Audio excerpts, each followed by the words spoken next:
అండి, welcome to Bharat special. నేను మీ భారతి. ఎలా ఉన్నారండి అందరూ? నేనైతే చాలా బాగున్నాను.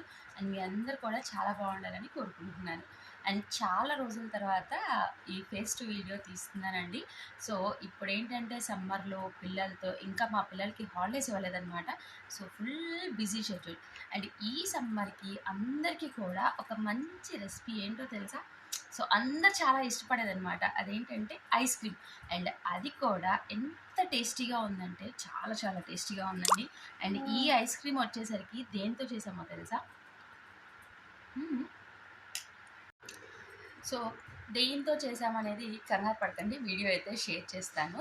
ఇప్పుడు ఈ వీడియోలోనే షేర్ చేస్తాను అనమాట. సో అండ్ ఇప్పుడు ఈ నేను షేర్ చేయబోయే వీడియోలో ఐస్ క్రీమ్ వచ్చేసరికి చాక్లెట్ యూస్ చేయలేదు, కోకో పౌడర్ యూస్ చేయలేదు, అలానే షుగర్ కూడా యూస్ చేయలేదండి. అండ్ మంచి హై ప్రోటీన్ ఐస్ క్రీమ్ అనమాట. అది కూడా చాలా అంటే చాలా ఈజీగా ప్రిపేర్ చేసేసుకోవచ్చు. చూడండి, ఇక్కడ మా బొడ్డోడు వేసేస్తున్నాడు, ఫుల్ ఐస్ క్రీమ్ అంతా వేసేస్తున్నాడు అనమాట. చూసారా జోషి, ఎలా ఉన్నాయి? బాగుందా? సో చూసారా, చాలా బాగుందంట. సో ఇంకా లేట్ చేయకుండా రెసిపీ చూసేద్దామా? సో ఈ రెసిపీ చూసే ముందు మన ఛానల్ కనుక ఎవరైనా ఫస్ట్ టైం చూస్తున్నారంటే ప్లీజ్ సబ్స్క్రైబ్ చేయండి. అలానే రెసిపీ కనుక నచ్చితే ప్లీజ్ లైక్ చేయడం మాత్రం అస్సలు మర్చిపోకండి. ఫస్ట్ మనం స్టవ్ మీద ఒక కడాయిని పెట్టుకొని హీట్ అయిన తర్వాత కొన్ని పల్లీలని ఇందులోకి యాడ్ చేసుకోవాలండి. సో కొన్ని పల్లీలను యాడ్ చేసుకున్న తర్వాత ఫ్లేమ్ని సిమ్లో పెట్టుకొని బాగా వేయించుకొని పెట్టుకోవాలండి. అండ్ ఎలా అంటే అవి వేగంగానే మనకి పొట్టు ఆటోమేటిక్గా రాలిపోతుంది కదండి. సో అప్పటి వరకు కూడా బాగా వేయించుకొని పెట్టుకోవాలన్నమాట. వీటిని ఇలా వేయించుకున్న తర్వాత వీటిని కొంచెం చల్లార్చుకోవాలండి. అండ్ చల్లారిన తర్వాత ఇలా నేను ఒక గ్లాస్ పల్లీలను తీసుకున్నాను. అండ్ అది కూడా పొట్టు తీయకుండానే తీసుకున్నానండి. అండ్ మా బొడ్డోడైతే ఐస్ క్రీమ్ అనేసరికి అస్సలు అన్నిటికీ అడ్డొచ్చేస్తున్నాడు.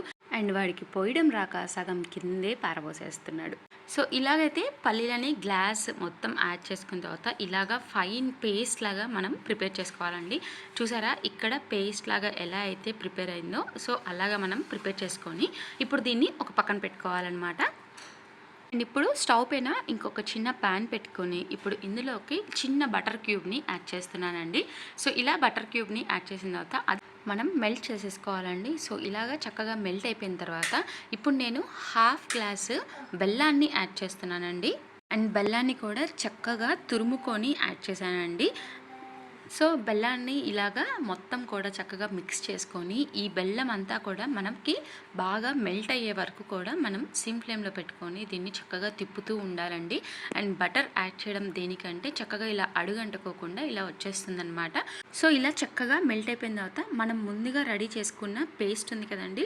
సో ఈ పేస్ట్ని ఇందులోకి యాడ్ చేసేసుకోవాలన్నమాట. సో ఈ పేస్ట్ని ఇందులోకి యాడ్ చేసేసుకున్న తర్వాత ఇది లమ్స్గా ఏమీ లేకుండా, అంటే ఉండలుగా ఏమీ లేకుండా చక్కగా బాగా కంబైన్ చేసేసుకొని పెట్టుకోవాలండి. అండ్ దానికి ముందు ఇందులోకి కొంచెం డ్రై ఫ్రూట్ పౌడర్ని కూడా యాడ్ చేస్తున్నానండి. అండ్ ఈ డ్రై ఫ్రూట్స్ పౌడర్లో వచ్చేసరికి నేను ఇంట్లోనే ప్రిపేర్ చేసుకుందండి. అండ్ అవి ఏమేంటి అంటే క్యాష్యూస్ అండ్ అలానే బాదం, వాల్నట్ అండ్ అలానే కొంచెం నువ్వులు అవన్నీ కూడా వేసేసి చక్కగా ఇది ప్రిపేర్ చేసేసుకున్నా అండి పౌడర్ లాగా.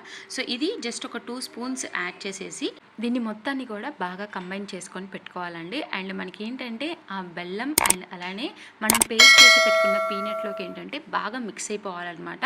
అండ్ బెల్లం కానీ లేకపోతే శనగిత్తులు వేయించిన పేస్ట్ కానీ అదేమీ కూడా ఉండలుగా లేకుండా చక్కగా ఇలా బాగా మిక్స్ అయిపోయి ఇలా పేస్ట్ లాగా ఫామ్ అయిపోవాలన్నమాట.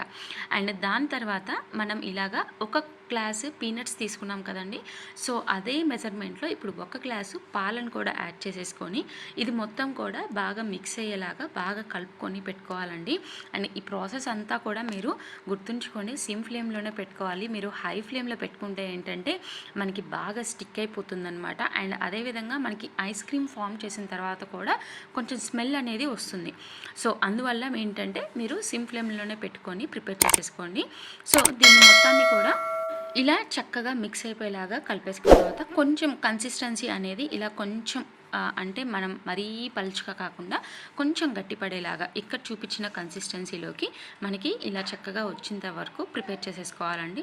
సో ఇది ఇలా ప్రిపేర్ చేసుకున్న తర్వాత దీన్ని కొంచెం చల్లార్చుకోవాలండి మనం. సో ఇది కొంచెం కూల్ అయిపోయిన తర్వాత ఇంకొంచెం గట్టిపడుతుంది.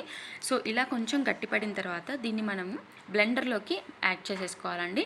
సో ఇలా మీరు మొత్తం బ్లెండర్లోకి యాడ్ చేసుకున్న తర్వాత ఇందులోకి నేను ఫ్రెష్ క్రీమ్ తీసుకున్నాను అండి. క్రీమ్ అంటే బయట నుంచి తెచ్చింది కాదండి, మనకి పాల మీద మీగడ ఉంటుంది కదండి. సో ఆ మీగడని ఒక హాఫ్ గ్లాసు ఇందులోకి యాడ్ చేసేసుకుంటున్నాను అండి. సో ఇందులోకి యాడ్ చేసుకున్న తర్వాత దీన్ని మొత్తం కూడా చక్కగా బ్లెండ్ చేసేసుకోవాలండి మొత్తం కూడా. సో మనం ఇలా బ్లెండ్ చేసుకోవడం వల్ల ఆ క్రీమీ స్ట్రక్చర్ అనేది బాగా వస్తుందండి. సో ఇలా చక్కగా బ్లెండ్ చేసుకున్న తర్వాత కన్సిస్టెన్సీ చూసారా ఎంత బాగా వచ్చిందో. సో ఇలాగా అన్నిటినీ కూడా బౌల్లోకి యాడ్ చేసుకున్న తర్వాత చక్కగా మనం వీటిని ఫ్రిడ్జ్లోకి పెట్టేసేసుకోవాలండి. అండ్ వీటిని కనీసం అట్లీస్ట్ ఒక 4 అవర్స్ అన్న ఫ్రిడ్జ్లో ఉంచుకోవాలండి. అండ్ 4 అవర్స్లో కూడా త్వరగా అయిపోతుంది. కానీ మనకేంటంటే డోర్ ఎప్పుడు కూడా తీస్తూ వేస్తూ ఉంటే త్వరగా అనేది అది కూల్ అవ్వదండి. సో చూసారా, అది ఖచ్చితంగా నేనైతే 4 అవర్స్ పెట్టానండి. సో 4 అవర్స్ పెట్టిన తర్వాత చూసారా ఎంత గట్టిగా వచ్చిందో. సో బయట ఐస్ క్రీమ్ కంటే కూడా ఎంతో హెల్దీ అండ్ అలానే ఎంతో ప్రోటీన్ రిచ్ ఐస్ క్రీమ్ అండి. మనం బయట కొనే ఐస్ క్రీమ్ కంటే ఇది 100% హెల్దీ ఐస్ క్రీమ్ అండి. అండ్ ఈవెన్ డయాబెటీస్ ఉన్న వాళ్ళు కూడా తప్పకుండా టేస్ట్ చేయొచ్చు. ఎందుకంటే అన్నీ కూడా మనం యూజ్ చేసినవి హెల్దీ ప్రొడక్ట్సే అనమాట. సో మీరు మీ ఇంట్లో ట్రై చేసి తప్పకుండా కామెంట్ సెక్షన్లో ఎలా ఉందో కామెంట్ చేయడం మాత్రం అస్సలు మర్చిపోకండి. అండ్ మీకు కనుక రెసిపీ నచ్చితే ఖచ్చితంగా లైక్ చేయడం కూడా అస్సలు మర్చిపోకండి. అండ్ మరిన్ని రెసిపీస్ కోసం మన ఛానల్ని తప్పకుండా ఫాలో అవ్వండి. Thank you for watching. నేను మీ భారతి.